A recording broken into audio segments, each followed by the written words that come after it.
Well, good morning, FESI 2019. So excited to be here, and hello to our friends in 0016. We're with you as well. Please don't think that we've forgotten about you. We're really excited to be here today, and yes, as I begin, if the four panelists would like to come up and join us at the front, that would be very wonderful. And before I begin with my comments, I also just want to take a moment to thank our many partners who made today possible. What's really exciting about the Summer Institute is that it is supported by a number of different school boards and a number of different organizations. And so we'd like to thank the Réseau de Savoir sur l'Équité Equity Knowledge Network. We'd like to thank the Toronto District School Board, the York Region District School Board, Peel District School Board, Durham District School Board, Kawartha Pine Ridge District School Board, and Dufferin Peel Catholic District School Board. And without the help of all of our partners, today's conference would not be possible. So if we can just please give them a big round of applause and thank them.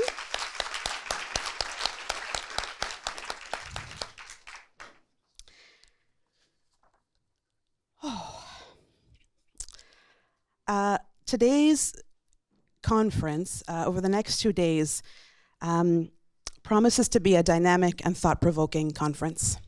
And I want to thank Knowledge Keeper, Amy Desjardins, for starting us off with a very important question.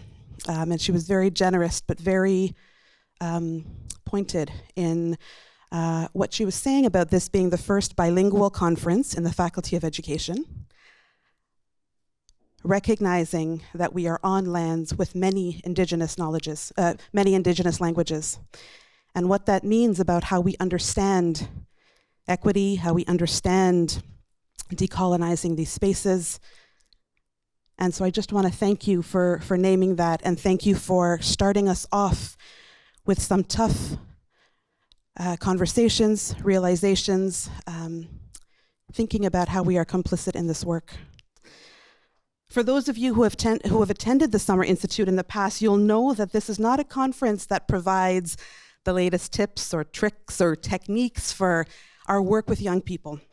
Instead, it's a conference that aims to disrupt ideas and structures in education that serve as barriers to access and opportunity for students, families, and communities that have been historically racialized and marginalized.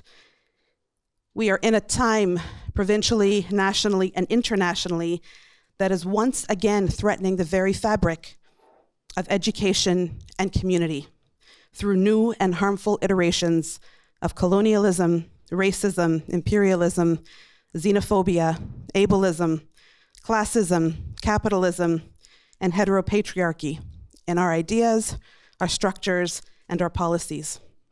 So what do we do? How do we respond?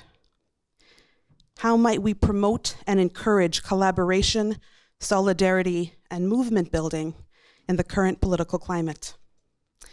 The Summer Institute is one way, because it aims to explore the possibilities that lie in the paradoxes and contradictions of our work. As such, we are invited to name and resist our own complicity in systems of oppression, even as we aim for justice. The Summer Institute also aims to co-create knowledges rooted in relationships and in solidarity, and to recenter old ways of knowing and being that have been silenced and erased. You will know from years past that Summer Institute draws on the expertise and experiences of parents, educators, youth, community partners, policymakers, researchers, all collectively engaged in liberatory efforts to improve schooling conditions for young people. It is our intention to blur the lines between knowledge producers and knowledge users, between community and schooling, between practitioners and researchers, teachers and administrators, youth and adults, home and school. It is in this blurring at the junction of multiple and at times contested knowledges that different knowledges and possibilities can emerge. It is our hope that over the next 2 days we will embrace our discomfort, that we will dare to ask difficult questions of ourselves and others, and that we will reflect deeply on our individual and collective complicity in injustice. FESI 2019, Dismantling the Barriers to Education, Défaire pour refaire, bâtir une action communautaire en éducation, invites us to question the taken-for-granted assumptions, ideas, and practices of what constitutes education, who has access to it, and which values and knowledges are legitimated by it. Joining me in exploring these ideas is a compelling panel: Nicholas Inglefuk, Natasha Henry, Jonelle Morvan, and Jiwan Chanaka. Unfortunately, our fifth panelist, Tina Lopez, was unable to join us today due to an illness in her family, but she is here with us in spirit. Each panelist will have 10 minutes to respond to the questions that are posted on the screen, followed by a Q&A. So please be sure to write down your questions, and we will try our best to answer as many as possible. For folks over in 0016, we're going to have people sharing their information. Sultan, who's at the back over here, and we have Connor, who's in 0016. They're going to be communicating to make sure that those questions are centered in this space as well. This will be a bilingual panel, which I believe is our first in the Summer Institute history. And so we welcome questions in French and English. The questions asked of each panel, as you see here, are listed here. So how have historical contexts of colonialism, white supremacy, and patriarchy, as well as other systems of oppression, informed contemporary barriers to education for all students? The second question: what long-held educational beliefs, policies, and practices serve as barriers to access, opportunities, and outcomes for Indigenous, Black, other racialized, and other marginalized students? Finally, there are many people who wanted to be with us here today and were unable to. And so we're committed to making this conference as accessible as possible. So as you hear something that speaks to you, as you are thinking about something in conversation with someone else or just in your own thoughts, please tweet it out using the hashtag FESI 2019. I would be lying if I didn't also admit that we were trending last year, and I'm really hoping that we trend again this year. I learned what trending was for the first time last year, and I was so excited, so hoping that we trend again this year. But it would be amazing also to share our learning for folks that are not able to be here, and for people that we would like to hear these ideas and our voices. And now to introduce this amazing panel. So I'll start here on my immediate right. Nicholas Inglefuk, Director of Indigenous Teacher Education at the University of Ottawa, is a first-generation settler immigrant to Canada. He is currently collaborating with Indigenous and non-Indigenous scholars and communities to critically assess how we might take up, or are not taking up, the 94 calls to action within teacher education and the Ontario school curriculum. Nicholas is also one of the three co-directors of Reskin and the Eastern Regional Lead of Reskin. Welcome, Nicholas.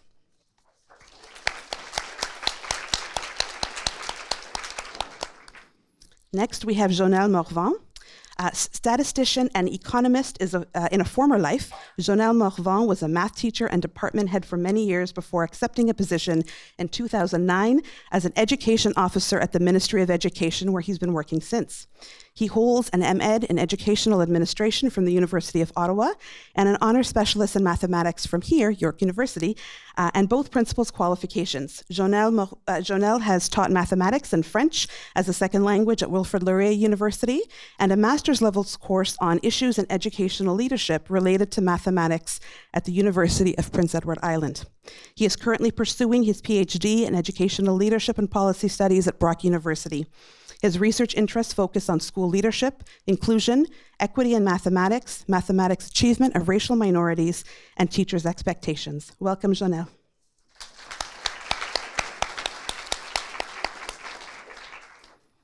Next, we have Natasha Henry. Natasha has been an educator for 20 years. She is an award-winning author and an award-winning curriculum developer focused on Black Canadian experiences. Natasha is the president of the Ontario Black History Society. She is committed to anti-racism in her teaching practice and through the creation of accessible, rich content that supports the promotion of culturally relevant pedagogy and equity in classrooms, and through the professional development workshops and presentations she offers. Through her various professional and community roles, Natasha's work is grounded in her commitment to research, collect, preserve, and disseminate the histories of Black Canadians. Natasha Henry is currently completing a PhD in history at York University, researching the enslavement of Africans in early Ontario. Welcome, Natasha.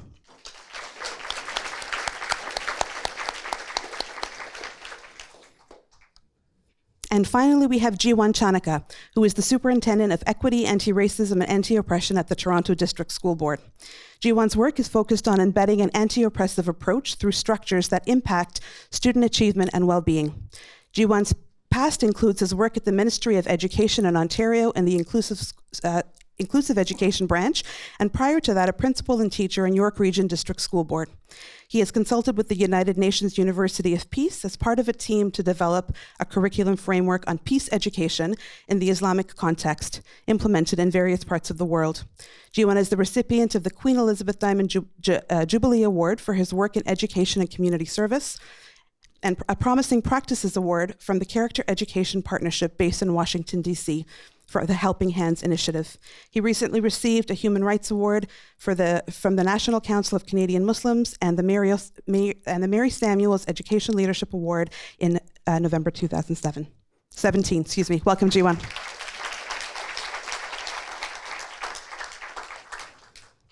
So we will begin with Nicholas Ingefuk and make our way down through the panel. So again, each panelist will have 10 minutes. Or up to 10 minutes, and then we will take questions after that. So please be sure to write down your questions, and we're happy to hear them after. Nicholas. Thanks, Vidya. Thank you, Amy. Kwe kakina, bonjour, hello. It's such an honor to be on a panel with such amazing colleagues and the work that you do. I really respect it, and I follow you on Twitter. And I want to start. I know we don't want to leave time for questions, so I want to cut my part short. But I think si on commence puis on pensait que c'est quoi les barrières pour nos étudiants, moi je commencerais avec j'étais ou je suis, j'étais, puis je pourrais être. So I am, right? I was, and I could be. A systemic barrier for students in terms of perpetuating and extending colonialism. And that when I didn't know that. Like to even ask that question, to be able to ask oneself a question about how are you the conduit for extending the legacy of white supremacy, settler historical consciousness, how do you do that as an educator? I wasn't even able to ask that question until I went to grad school. And so even though I'm a first-generation immigrant from China to Guyana to Canada on my father's side, from Northern Ireland to Ireland to Scotland on my mother's side, I wasn't even able to think about the kind of global macro context and the way in which colonialism worked as a kid, immigrating to Canada and then going through the French Catholic system in Kapuskasing until and even in teachers' college, I did my teachers' college in Australia and having no consciousness of what was taking place in Australia in terms of their history and legacy of colonialism. And then coming back and teaching in the 1990s and then leaving when Bill 160 was passed to go back to grad school here at York University. And for the first time, peers and profs asking me to question not just where you come from, but how could you understand the history of where you come from? So in terms of I am, I was, and what I could be, in relation to a settler colonial framework. And so part of the work that I've been trying to do and started to do almost 20 years ago was to ask the question that I couldn't even think about asking in the first place because the school curriculum that I experienced as a child in school didn't have any openings to ask those kinds of critical questions. And so, and which makes sense. And so if we think about, a Canadian government, colonial government creating a system where you want to colonize the land, in order to do so have to create government policies to remove people from the land, create a reserve system where you then put people onto reserves, create a pass system where you need permission to leave those spaces. Then it became clear to me as a kid growing up in Kapuskasing, which means bend in the river in the Anishinaabe-Moan language, not even knowing that until later in high school, that if you could remove people and they were out of sight and then out of mind, then you could have a curriculum that worked to create a certain kind of consciousness for the people who experienced it, a certain kind of historical narrative to think about of what it means to be Canadian, right? And if we think about the history curriculum in Canada, at least the one that I experienced in the French Catholic schooling system, it was different from the English. It was, you know, we looked at Jacques Cartier, nous regardait les relations entre les Français puis les Autochtones. Mais quand moi j'étais allé à l'école, c'était pas les Autochtones. Dans les livres d'histoire, c'était les Sauvages. Donc, même le langage qu'on utilisait quand moi j'étais à l'école, c'était différent. But for my parents, being new immigrants to Canada, what was important was being able to appropriate the literacy of the two colonial powers, English and French. Learn how to speak French, learn how to speak English, learn British culture, learn French culture, and you will become a good Canadian citizen. And so if we look at the history curriculum, the struggle for Canadians or Canadian history is what does it mean to be a Canadian national? And there's a certain story around that. That excludes people out of sight, out of mind, as well as other people in terms of being an immigrant and having immigrant narratives within that. So part of the work when I first came to York University was to ask the question, and it wasn't until being confronted by amazing colleagues here and a professor, but Celia Haig-Brown, and we were studying for the first time a book by Linda Tway Smith. It was 1999. She just published Decolonize and Research Methodologies, and in that course, we were looking at, okay, so if I've been fully colonized by colonial curriculum, and that's my way of being, my historical mindset, well, what would it take to decolonize oneself? So that was my research question for my master's thesis. How does one decolonize oneself? And so I went about trying to reread different histories, and so I spent a year reading mostly feminist post-colonial authors, because part of colonial system is also the perpetuation of patriarchy, or a heteropatriarchy. And so growing up in Kapuskasing, a small rural logging town, I was deeply involved in hypermasculinity and patriarchy and the way in which that perpetuates itself. And so what would happen if you spent a year just reading texts by female post-colonial authors? What would that do to you over time?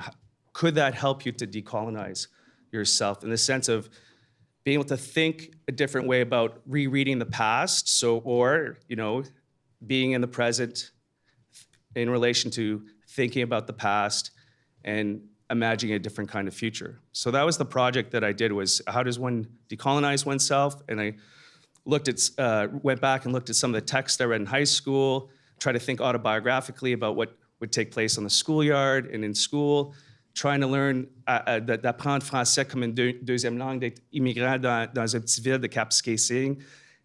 Et à Kapuskasing, c'était vraiment les deux différentes communautés, c'était soit anglophone ou francophone. So, my parents really threw and mixed things up when they sent me to the French Catholic schooling system, because I was an Anglo-Protty with the last name Ingefuk, now in a Francophone Catholic school. The French schools in Kapuskasing, they only had the Catholic schooling system. I had amazing experiences, but then I also had struggles in the school like other students. But I didn't have the same struggles as other students that might not have seen themselves in the curriculum per se. So at different moments in time, I could see myself. So to me, my first point of connection is oneself in relation to those barriers, is to ask, okay, what comprises your historical consciousness and the way in which you think about history. The other aspect now, in terms of working as a director of teacher ed, is to think about what role has teacher education historically played in the perpetuation of settler colonialism. So, and what can we do within teacher education to challenge that? And teacher education, if you look historically in Ontario, is a conservative field of study. It's a conservative program. change doesn't happen really fast over time. And so a lot of the things that we study in teacher education today are the same things people who were learning to be teachers in the early 1900s were learning how to do. And if you ever get a chance to go and look at the history manual for teachers, I think it was published in 1913 or 1915, there's a whole section that asks teachers at that time. So at the same time that Canada is working to settle the West, you have a section that teachers are learning at the normal school in Toronto about how to categorize race. Like there's a section right in there, and there's like 5 different ways in which you learn how to categorize race. Right? So again, this mindset in terms of thinking about history and how the role in which teachers play, there's a discourse and way of thinking that we take for granted here in Canada. I took for granted here in Canada, speaking for myself. Thank you.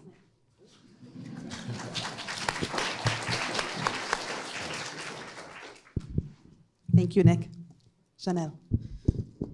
Bonjour tout le monde. Je vais principalement parler en français et puis de temps en temps, je vais ajouter quelques commentaires en anglais. J'espère que les gens qui sont dans la salle, qui parlent français, qui comprennent le français, vont pouvoir interagir par la suite en français également.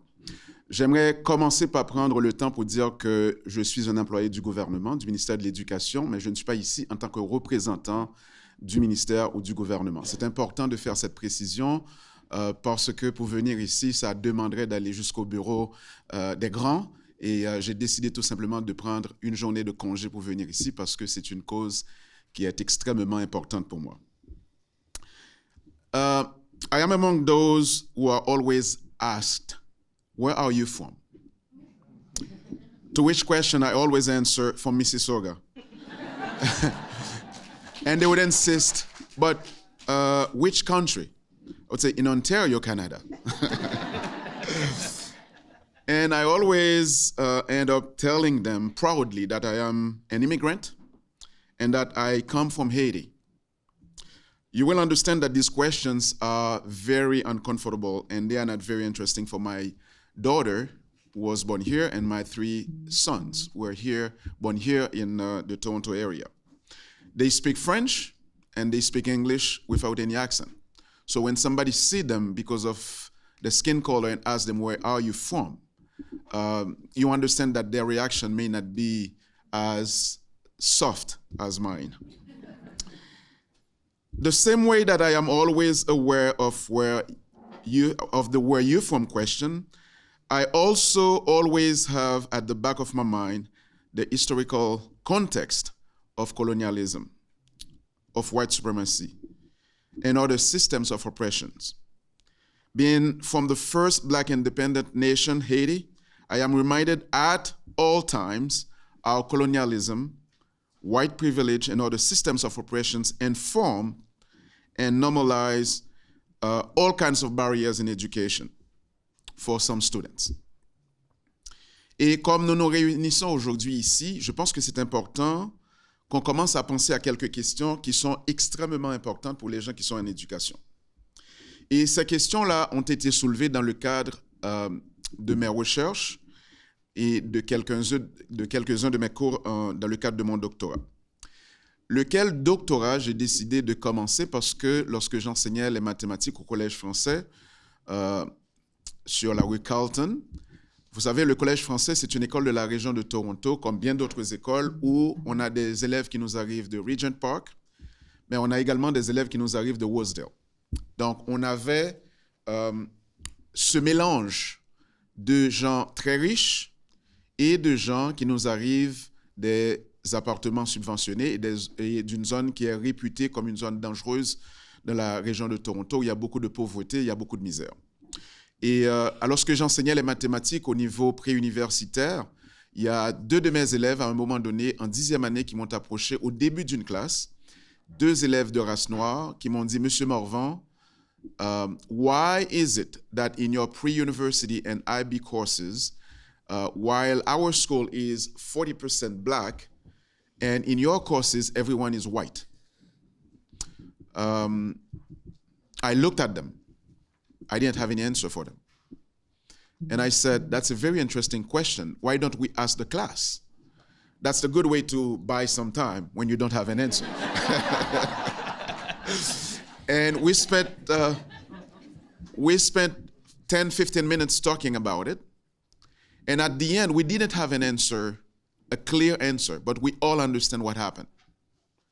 In my grade 10 pre-university math class, these students and the few black students who were there understood the only reason why they were not in a different class is because of their parents or because of some teachers advocating for them. Otherwise, they would be in the locally developed course or the applied course, where most of the time the teachers who are teaching them are not qualified teachers in math, or they are the gym teacher, they just have one extra course that they need to fill his timetable, and they happen to teach math.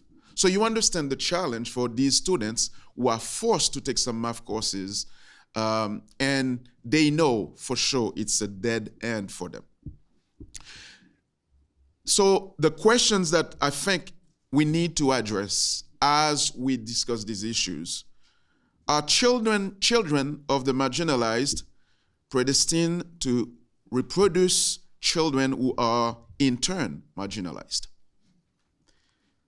If all children and students are to be inspired to reach their full potential, with access to rich learning experiences that begin at birth and continue to adulthood, why is it that streaming is still prevalent in our curriculum documents and in our school system?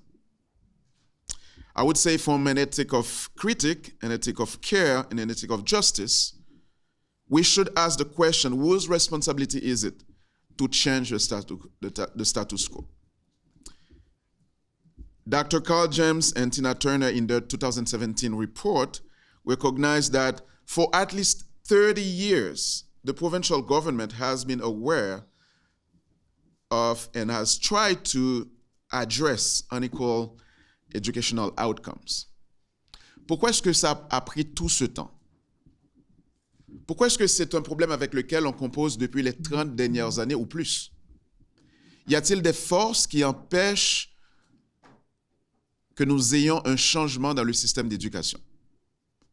Pourquoi est-ce que lorsqu'on regarde dans les journaux, principalement, on regarde qu'il y a des groupes bien déterminés qui sont ciblés par le racisme, qui sont ciblés par la pauvreté, qui sont ciblés par la police?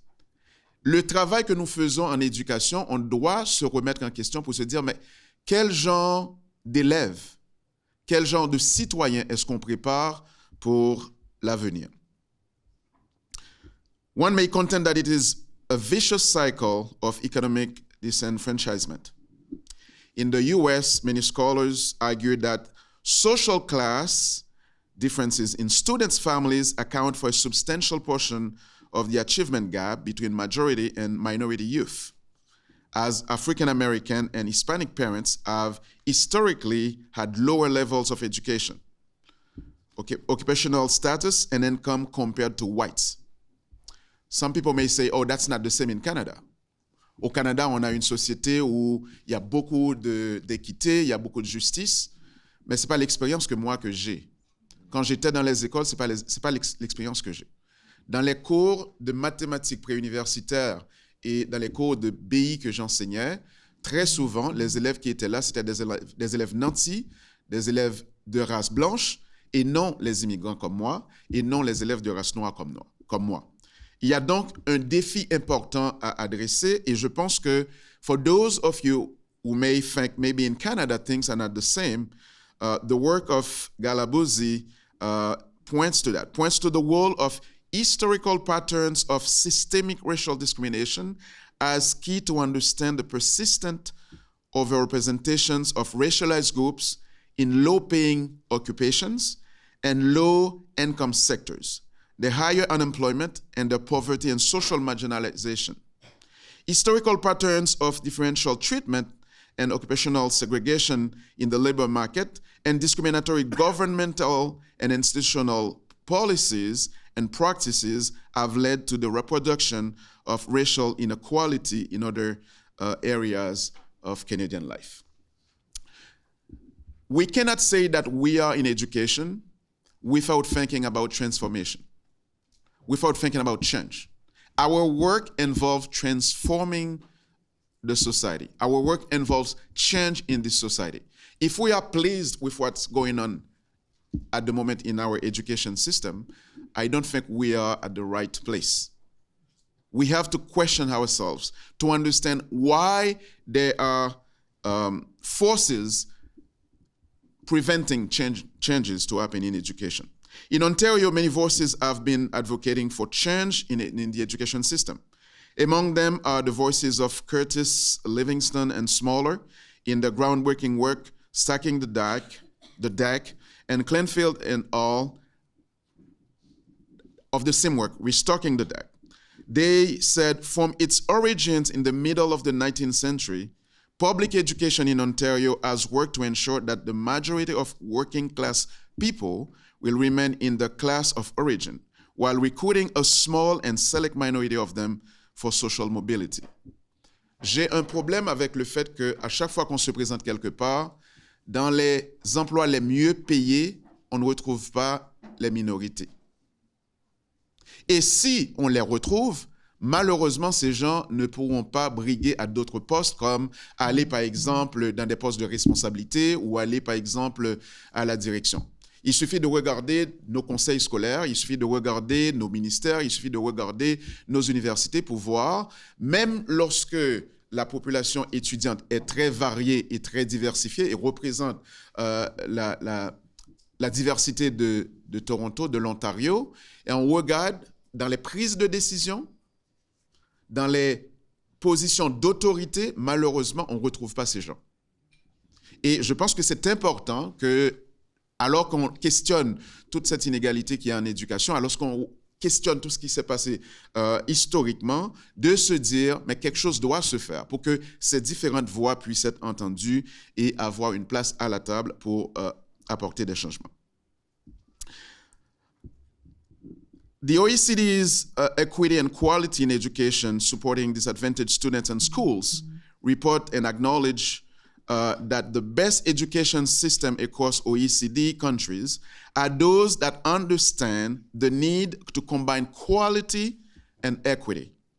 In school systems where equity is a priority, socio-ethnographic threats or family background should not be obstacles to teaching educational potential. Eliminating systemic obstacles to quality in schools will not only improve equity, but also will benefit disadvantaged students without hindering their peers' improvement. Les forces économiques, les forces sociales qui sont derrière ces inégalités en éducation, on sait très bien que ces forces sont motivées, par exemple, par ce qui se passe aux États-Unis avec la montée de l'extrême droite, avec la montée du racisme, avec la montée de la droite suprémaciste. Mais ce que j'aimerais vous dire aujourd'hui, c'est que nous avons la responsabilité sociale de penser que les élèves que nous avons dans nos écoles seront nos citoyens de demain. Ils seront les personnes responsables de changer le système politique, d'apporter des changements au niveau écologique et d'apporter des changements au niveau social. Parce que je dois vous dire que notre société, le Canada, ne va pas devenir de plus en plus blanche, malheureusement. C'est la nouvelle que je dois annoncer à ceux-là qui pensent que ça va être le cas. On va avoir beaucoup plus d'immigrants, on va avoir beaucoup plus de gens arrivés de pays où il y a beaucoup plus de crises économiques causées par la mondialisation. Donc, on doit se préparer à recevoir ces gens et à comprendre que ces gens font partie de la société canadienne instead of continue asking them, but where are you from? And I will continue to answer, I'm from Mississauga, Ontario.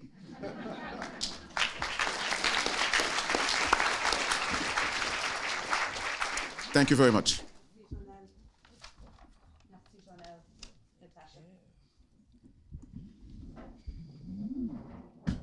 Good morning, everyone.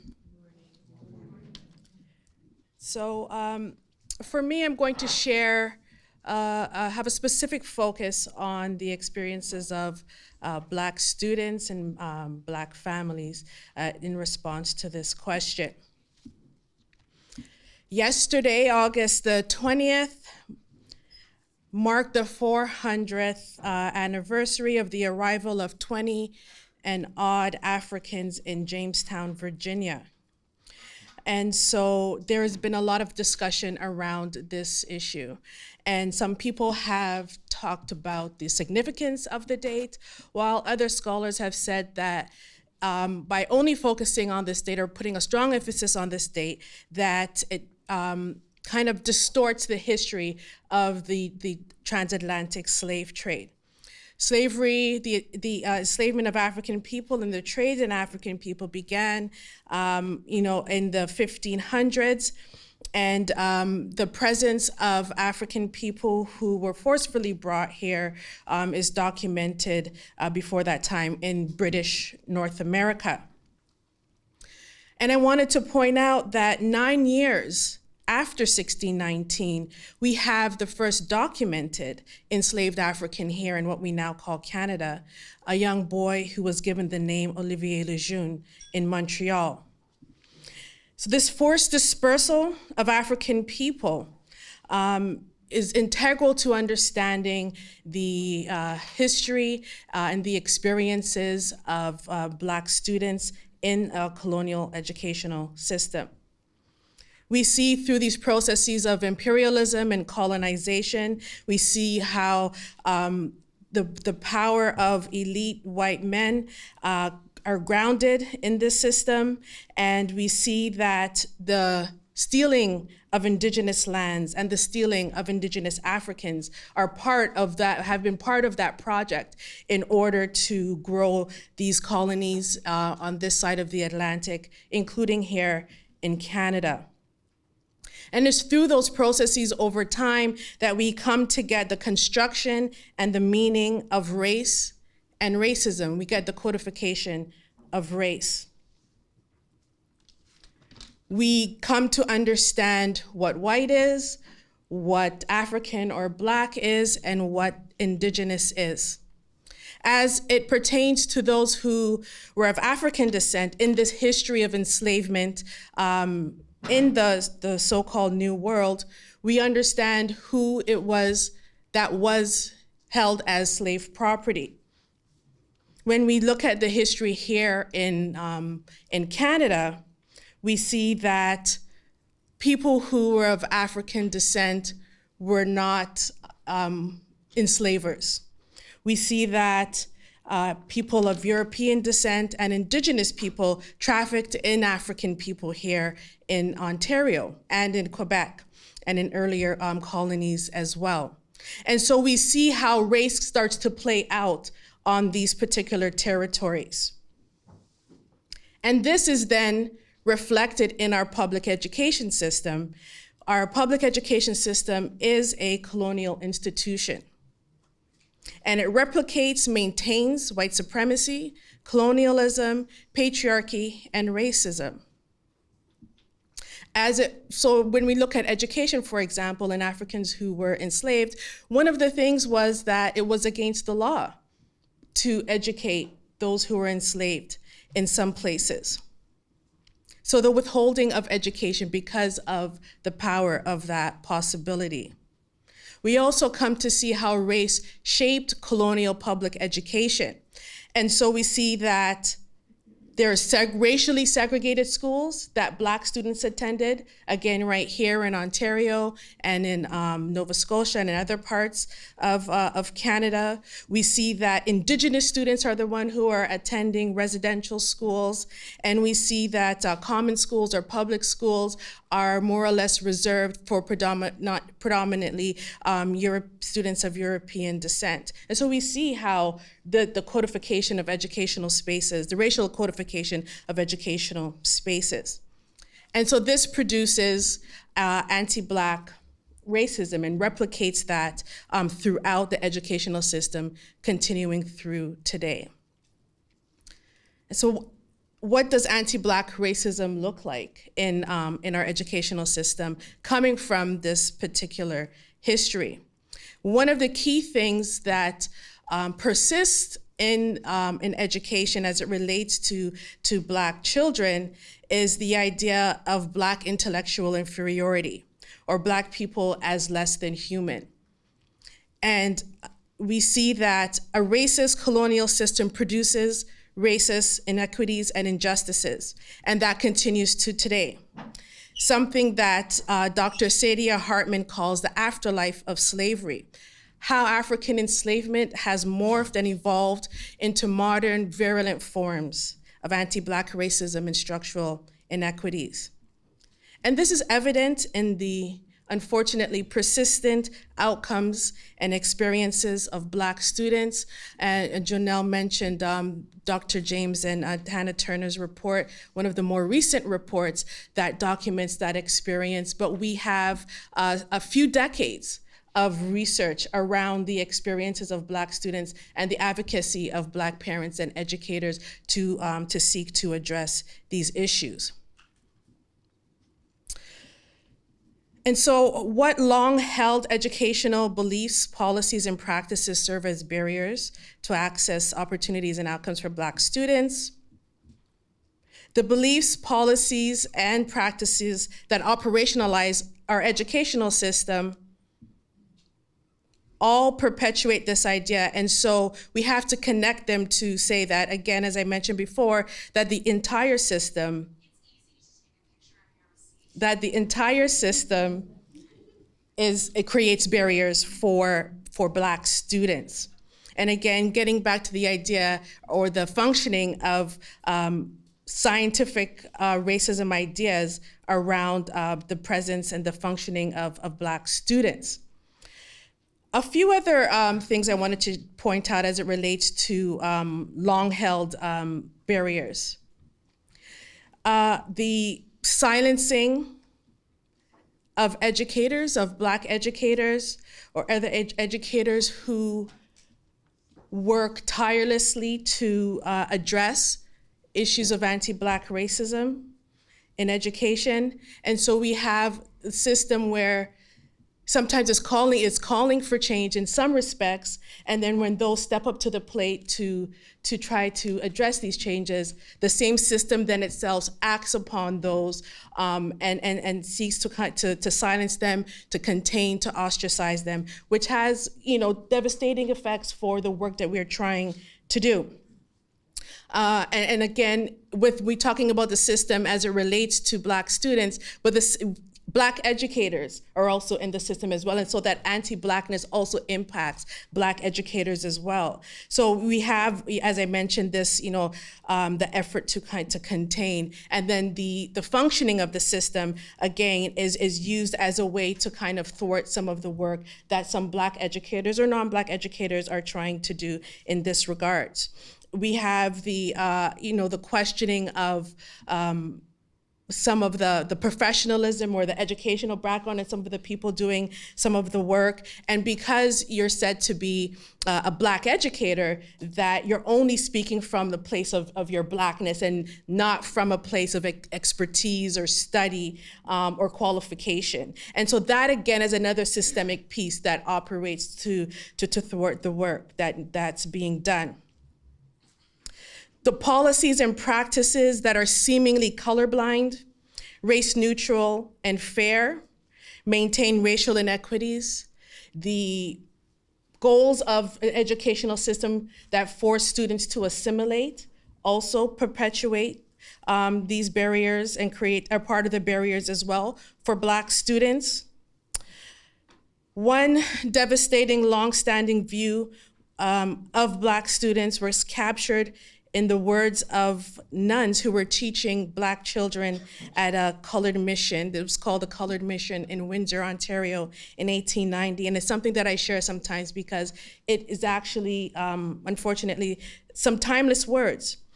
So in the records, the nuns were asked to come from Quebec to teach at this mission, and in turn they would support financially the creation of Windsor's first hospital, which is Hotel Dieu. And in the records, one of the nuns records and says, "The boys, who are the rejects of the other children of their race, seem to only have an interest for wrongdoing and disobedience. The girls, according to our parents, are not worth much more. And so these ideas, whether consciously or sometimes unconsciously, undergird some of the policies and the practices, the experiences of Black students in the public school system. And this we see again, Janelle, going back to what he talked about in relation to the streaming of Black students. I was just last night trying to tighten up, looking at my notes, and came across an article just published this week in the Share newspaper, a Black newspaper, and a female doctor who is now the head of Taibo, a Black focused community health center, talks about being told that she's not university material. And here she is now the executive director of this, this institution and a professor. And so this is another way that we see some of the barriers that Black students face. We see it in the curriculum as a provincial policy. And we have, the exclusion of a Black presence in Canada, that even though that spans 400 years. And something that I always say, I think repeatedly if you know me, is that there isn't one specific expectation that all students in Ontario have to learn as it relates to a Black presence in Canada, that it's all by choice or happenstance based on individual educators. And so that exclusion, that omission is in of itself an anti-Black policy. This also, we see the barriers as it relates to what's called the spirit injury or the soul injuries of Black children that they endure, unfortunately, sometimes. And this also in turn creates anxiousness in Black parents. And again, coming back to the beginning of the school year and thinking about the excitement of starting a new year, that we also keep in mind that for some parents, that for Black parents, it also is a time of thinking about the uncertainty of what lies ahead in relation to your interaction with either teachers or the school board and the experiences of your child. Again, and we think about some of the programs in schools and who is there and who is not, and the accessibility of these programs as it creates barriers to Black students.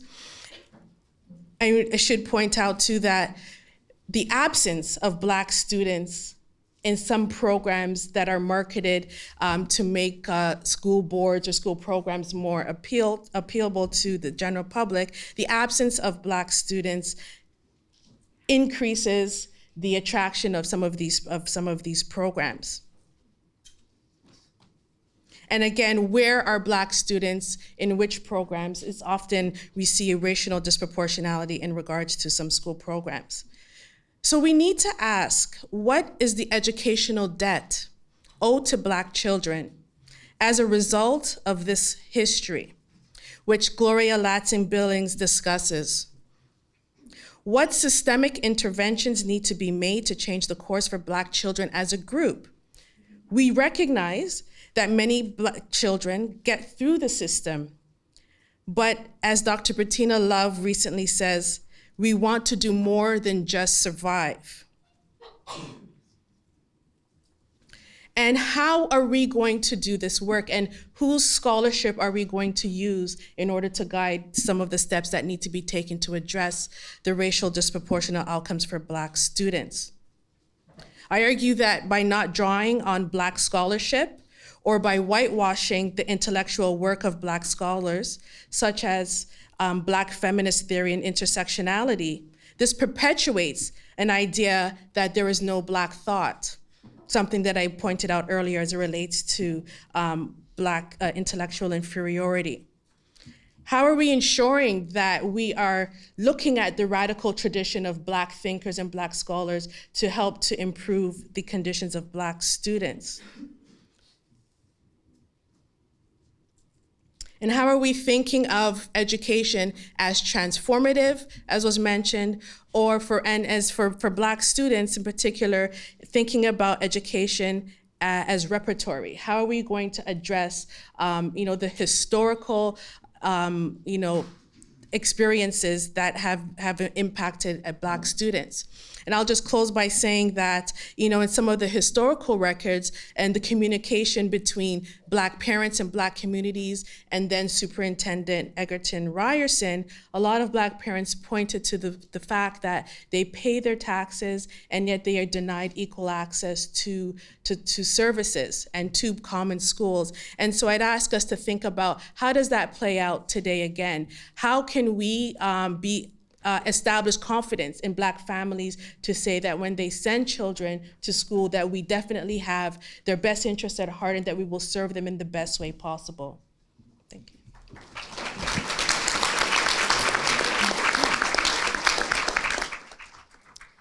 Thank you, Natasha. G1. Okay, so white supremacy in 10 minutes. Let's go. I just want to ask a quick question. So how many of you, when you were in high school, studied, not for a moment, not a guest speaker, studied about systemic racism? Okay, so how many of you in university studied about systemic racism? And it might reflect, that second question might reflect why you're in this room right now, right? So I'm gonna start by saying public education has not worked ever for the benefit of Indigenous, Black, racialized, and marginalized children. And by marginalized, I'm gonna include children who are non-neurotypical, children with disabilities, children coming out of poverty, 2S LGBT identifying children. It has never worked for those children. We need to start from a place where we're thinking about that historic context in which schools and systems exist. And we're all talking about colonization. But when Turtle Island was colonized, when it was colonized and we today call the part that we're on Canada, there were belief systems of the colonizers that were in place, that created the canons that run the systems that we live in. The belief systems included Indigenous people who were uncivilized or barbaric. They needed to be civilized. You had residential schools. Black people existed for the economic benefit of those who were in power. Slavery. Women were less than men. They shouldn't vote. They shouldn't hold public office. Therefore, they were, whether or not they had souls. So you had that whole piece that happened. 2S LGBT identifying people were sick and deviant and needed to be fixed medically or locked away. People with disabilities, same thing, locked away.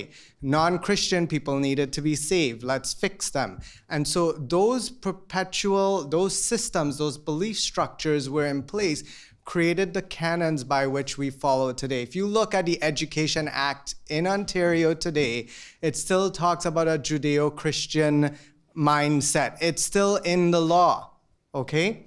So the idea that if we are, as educators, thinking about what this means for us, that the system is somehow neutral or objective, we need to throw that out the door.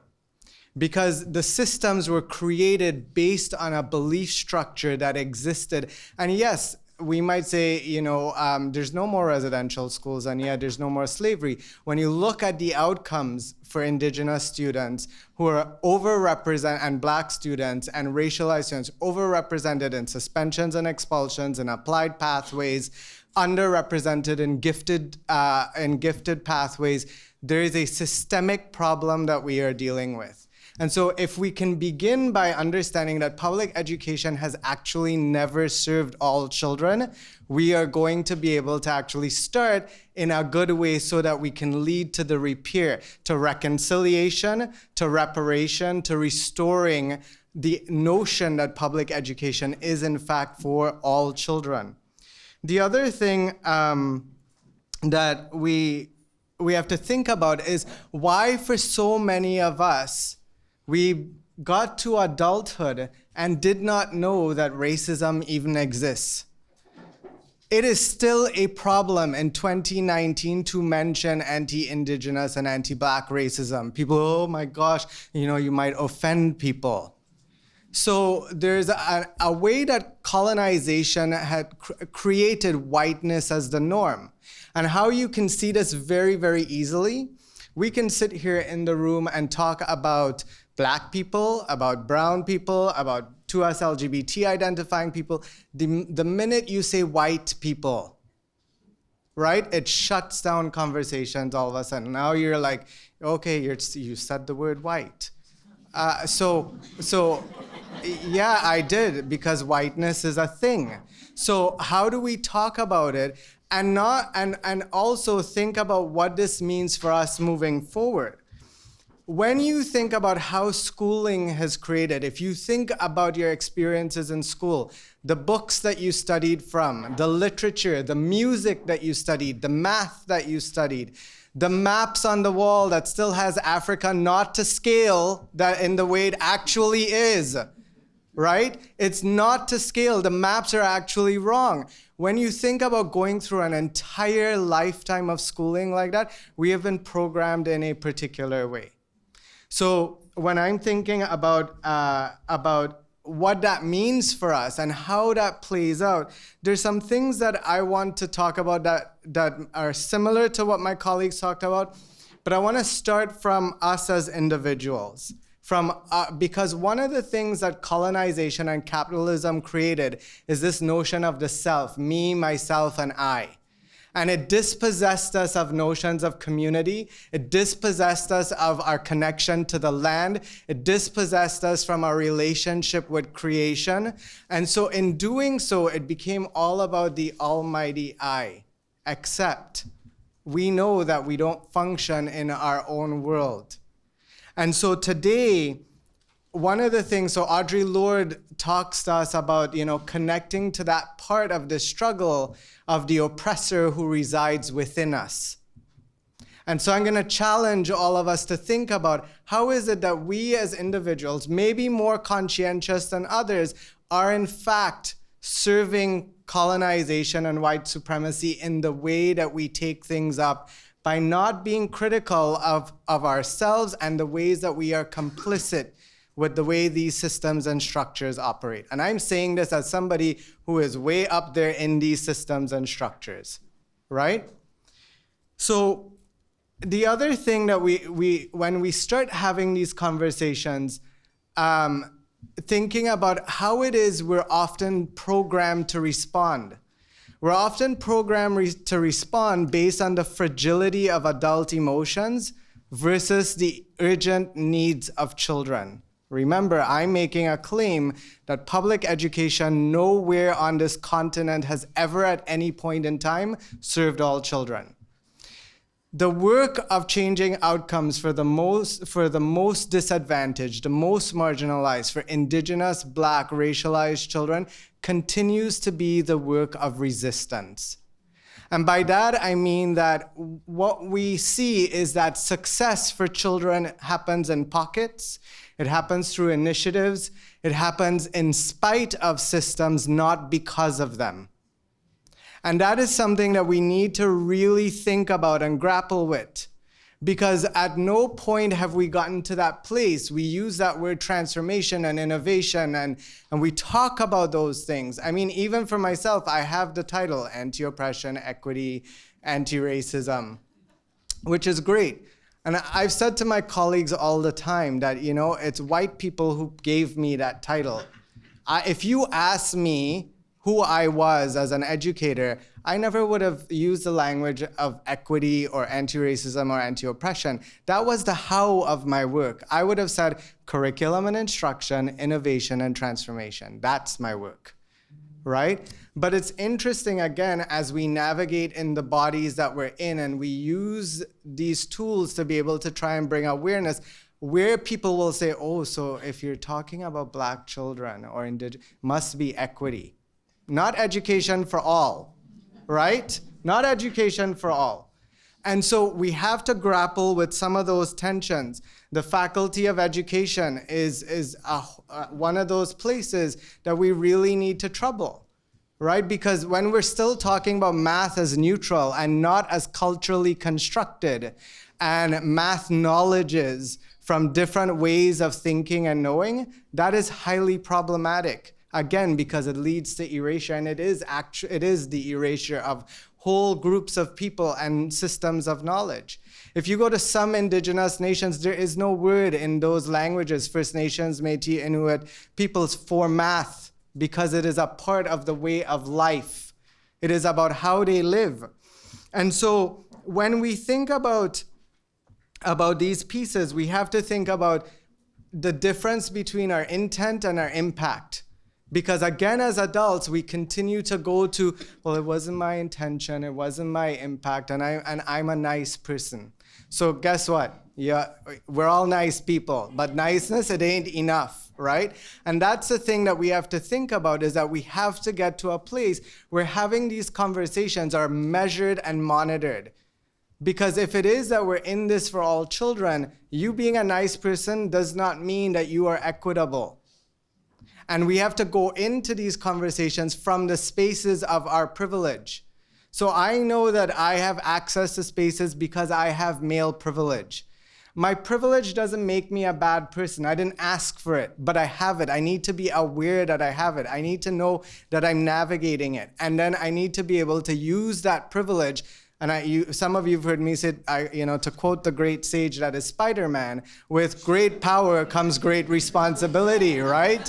And so it's that whole piece about your privilege is not about making you a bad person. Your privilege is about owning that part of yourself that colonization and those structures allow you to have more access to. And for people of color, for Indigenous Black people of color, and you heard this morning our knowledge keeper saying to us, we have all been impacted by colonization. So just because we woke up this morning in this body does not mean that we are woke. Right? We woke up, but it don't mean that we're woke, because we have a lot of our own unlearning and healing work that we need to do in order to get to a better place. So we have to think about how we use the access to the power that we have. What are the ways that we are complicit and have been complicit in using the spaces and the power and the access either for whatever is just important to us, and then leaving out other groups that also need access. So again, feature of colonization, right? It's like pie. If I give this person a slice, I can't give this person a slice. And so we start fighting over the slices instead of saying, oh no, y'all better make a bigger pie, right? So then we become complicit in upholding white supremacy while we're tearing each other down.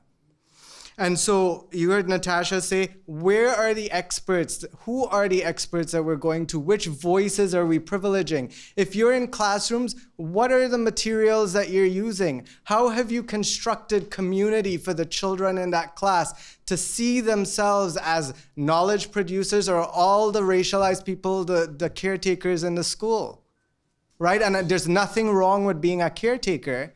But what is the message? There's a hierarchy that we have set up. And so, we have to think about, even in terms of so you'll hear me always say 2S LGBTY, decolonizing LGBT that has 2S that's embedded within it.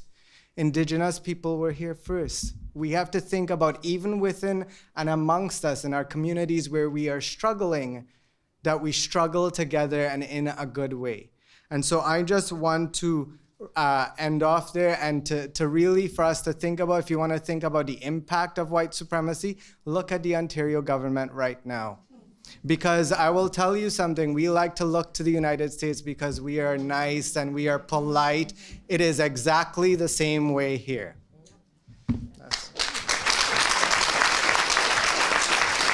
Thank you, Jiwan. Thank you, Jiwan. Well, folks, can we please, in 0016 and in this room, give it up for a fantastic panel.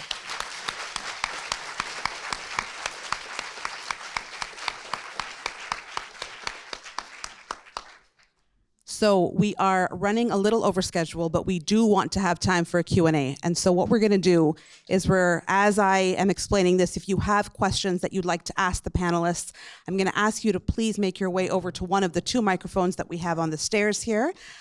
If it's a question for the entire panel, please say so. And if it's a question for a particular panelist, please indicate that as well. We're also going to be taking questions from 0016, and Sultan Rana, who's at the back, is going to be reading those questions so that we have access to them as well. It's really important to center all of the questions in the space, whether or not we get time to answer them today and right now. These are questions that we're going to be thinking about over the next couple days and well into our school year.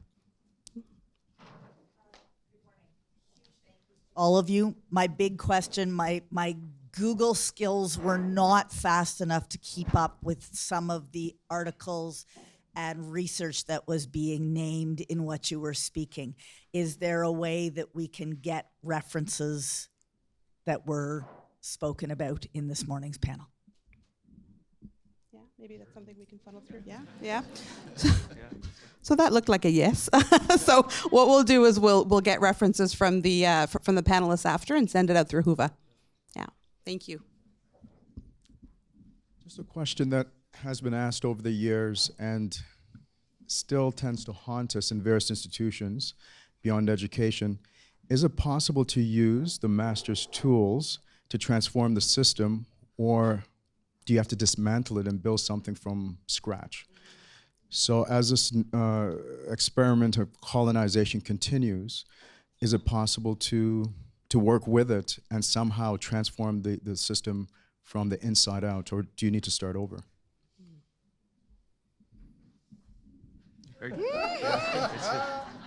Well, that was an easy question. Let me go first, quickly.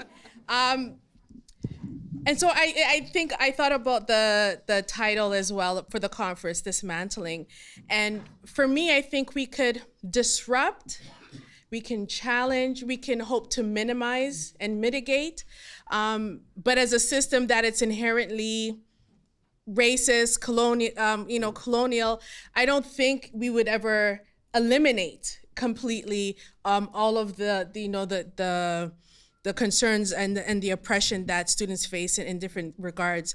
And so, in terms of imagining what we could have, I think we should always strive for better within this system. I think the reality of it is that we as taxpayers, this is the system that the majority of people use, and I think then it's on us to seek accountability, to always improve in that regards. But then I also think there should also be another avenue of thinking about education in much different ways, and having those options and those alternatives as well, and being open to that as well. And so I think, that's just a quick response to your thought. Mm-hmm. I think there's two parts. One is, I think, as far as Indigenous people are not trying to fight for equity. They're working for self-governance and self-determination. And so that is a completely separate pathway. It's supposed to be parallel. That's the treaty that we sign, or treaties that we sign. For the rest of us, and one of the things that I wanted to touch on was the impact that this work takes on our well-being and our health. And to be constantly in these spaces trying to do this work, especially for some of us in the bodies that we're in, it is hard and it is long-lasting. And so one of the things that I want to say is, as we think about the answer to that question, this is an intergenerational project. We will not dismantle white supremacy in our lifetime. And if we don't think about this as an intergenerational project, we will lose ourselves and our health and our well-being, and it's not okay. That's also colonization and colonial systems winning. With regards to education, many of you who know me would know that myself, Dr. Camille Logan, Camille Williams-Taylor, and with the support of Nick Bertrand, who is a Haudenosaunee man, have worked together to what a new potential way of supporting all children could look like through an inclusive design approach, and what that would look like. And I think that we need to think about dismantling and transforming and rebuilding constantly, so that it's not just dismantling, because if you break everything down, you don't have anything standing, people will also get hurt. So what does that work need to look like? And what is the work of our healing and our well-being in the process of that work? And what is the understanding that we are bringing, that we are doing this in service to our children who are coming after us? So those are just 2 or 3 really brief things that I just want to put out there for us to think about. I would like to add that when we are talking about anti-black racism, we're not against people. We are against a system. And even though we understand that public education will never respond to every child's need, this is what we have. And as some of us have already mentioned, we will not change that overnight. So it's a fight. It's a work that will be there for as long as we can fight against it. So I don't think we can get rid of education or public education or try to start over. We will not be able to do that. But we need more and more allies. We need more and more people educated, people understanding what the situation is. And I think that's why it's important for, let's say, white people in the room to understand that this is nothing against you. It's a good thing that we have people like you here, because you are important allies. There are spaces that I will not be able to give these messages, but we count on you to let people know, to let people understand what the situation is. And I encourage people to get involved in governments, to get involved in your schools, to get involved in position of power. You will not be able to change anything if you stay outside. You have to be inside, and you have to find your spot at the table. I just think in that question, it assumes that only certain people own the right to speak a certain English language, that the university or a university doesn't change over time, that the schools we have today are the same schools we had 100 years ago. So when we talk about, trying to taking the master's tools, dismantle the master's house, is that assuming that there'll never be a place at the table? And so I think that's problematic, and that whiteness and the way in which we racialize whiteness hasn't changed over time as well. And so, if I'm Irish, Scottish, if you're Scottish, you didn't like what happened when the English came. And if you're from Northern Ireland, you didn't like losing, if your family comes from the Irish Republican Army, you didn't like that either. And so there's a complexity in terms of, if we're thinking about the historical legacy of colonialism, and then how whiteness gets racialized into that system, and that how specifically that works within Canada, and then what's your role within that in terms of perpetuating that. So, I think, it's really important.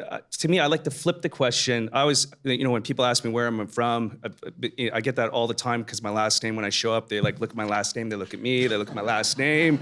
They're like, what the hell, you're so ambiguous, what's going on? I'm like, at the border, do you got 2 hours? I got to get my plane, because I have a long story about saying where I come from. But my kids are now, on their mother's side, they're Ukrainian and they're Irish Scottish. There are several generations on that side, and then second generation for me. And so my kids are racialized as white. I have 3 boys. And I hope that when they get asked as coming from old stock Canadians, that they're able to answer that question, that they don't just say I was born in Ottawa, but that their family on their grandfather's side, if we want to talk about equity and economic equity, profit from removing people and building equity through the Allotment Act and 160 acres and farming over generations, where they're able to build up capital and continue to profit from capital, while a whole other community still can't get loans and mortgages to build proper housing within their community. So if you want to talk about economic equity in terms of that history, that's a different way of looking at what role have you played over time in Canada in terms of being racialized and being white. So, I hope my sons will be able to come up with a more complicated, different story than the stories that are currently being taught and told in the schooling system. Thank you all. So I see that we have some questions that are coming over from 0016. And if there's any other questions, maybe what we'll do is we'll ask them all at the same time, and then we'll have our panelists take one last shot, and then we'll move into break. This first question is, what efforts do you think it will take to finally implement what is needed to produce the changes for a segment of Black students? I did write back what would they mean or imply by segment. And segment is referring back to Carl James's paper 2 years ago discerning certain segments of Black students and their success. For example, graduated, dropout, etc. in the TDSB.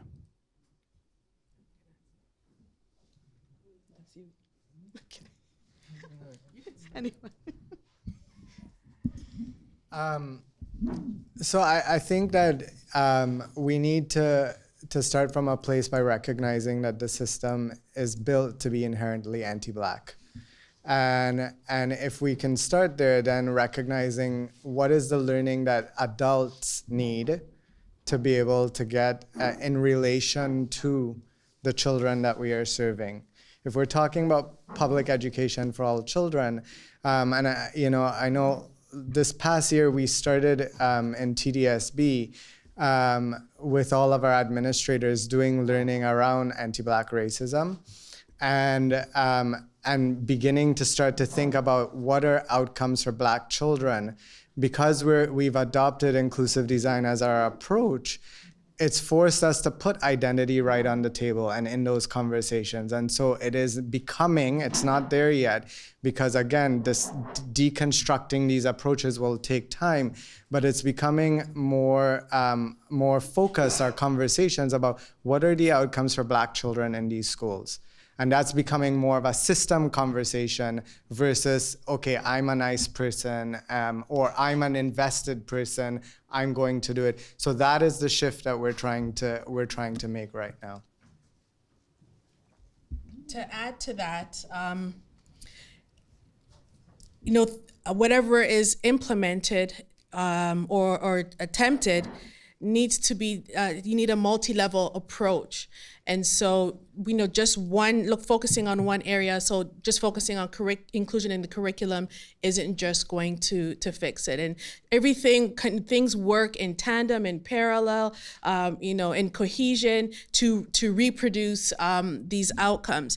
And so, all of the processes in the system need to have an intentional focus around acknowledging race and addressing anti-Black racism. So whether it's hiring, promotion, curriculum, classroom placement, all of those system things that again present themselves as neutral need to have a particular lens applied to them that addresses those particular issues. And I think through some of that, and again supporting the work and the efforts of people who are knowledgeable in doing this kind of work is also important as well. And so I think through some of that we could start to see some positive change.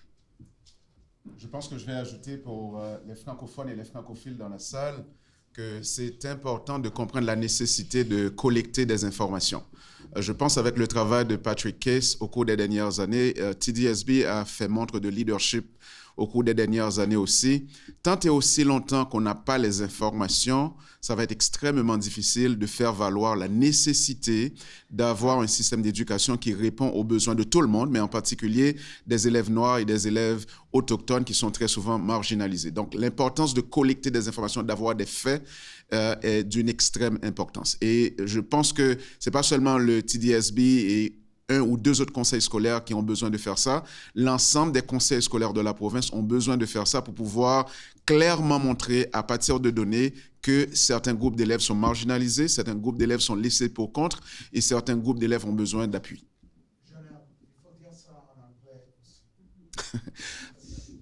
I will try to briefly say that in French, in English as well. I think it's important to understand the importance of data collection. The fact that over the years we have not had any data collection except for some effort from TDSB, we don't necessarily have the facts, we don't necessarily have the data. And I think as we come to talk about changes, and with the work that Patrick Case is doing at the Equity Secretariat, I think it's important that all school boards take the time to collect the data, to have data on identity, on race, in order for us to have the facts, and in order for us to prove to people who may not understand how Black students and Indigenous students are being marginalized and are left outside of the conversations. And that could be a project that students do at the school in a math course. Like. Exactly.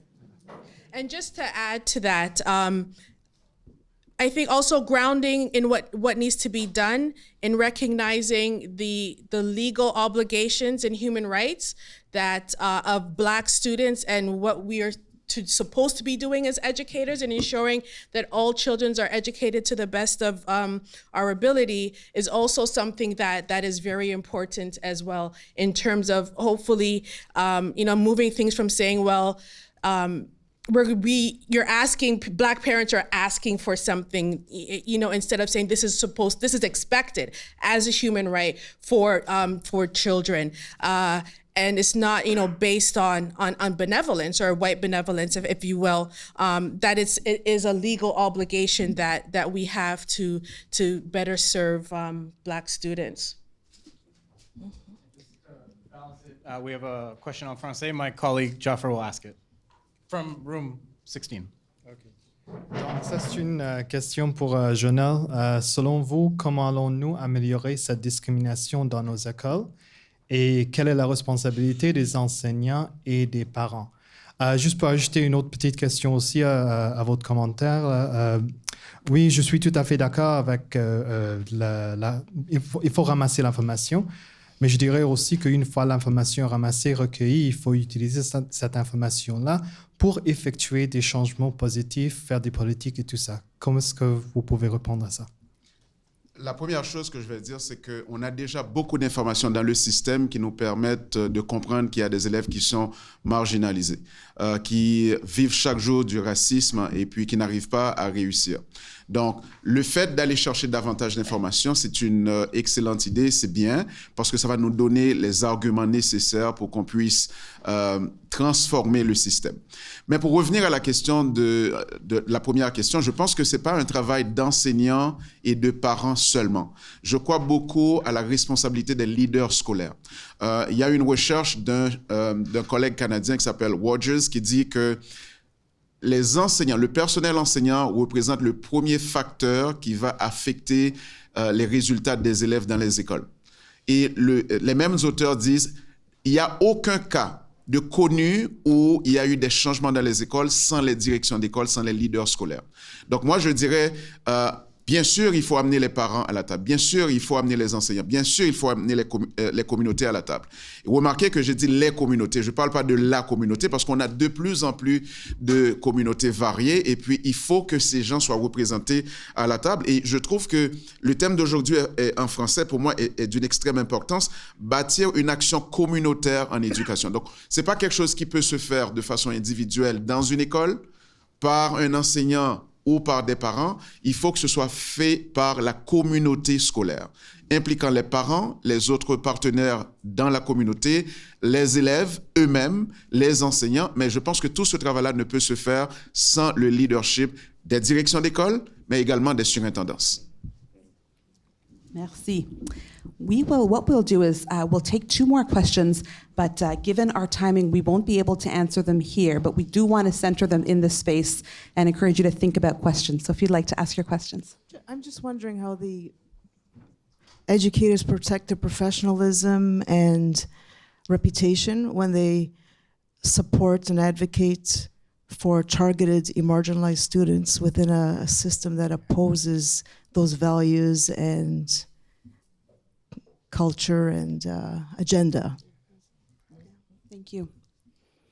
So I just wanted to start with to say thank you, first of all, and also to say that it's been so refreshing to hear you foreground the historical legacies of colonialism and slavery and everything.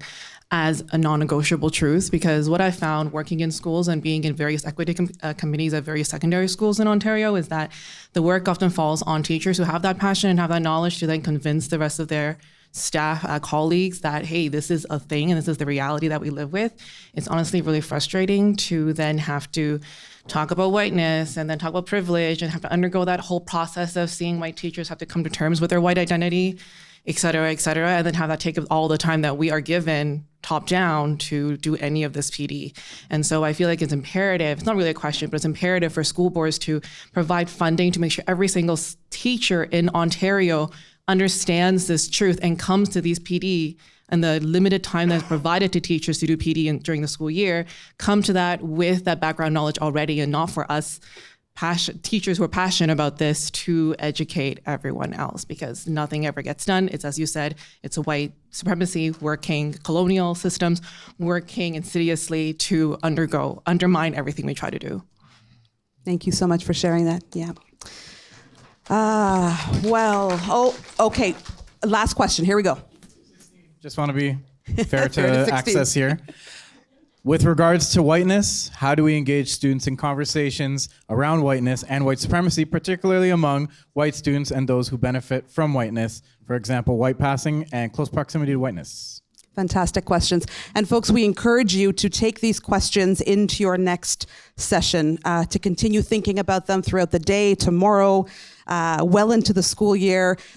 Before we close this panel, please put your hands together one more time for this fantastic panel.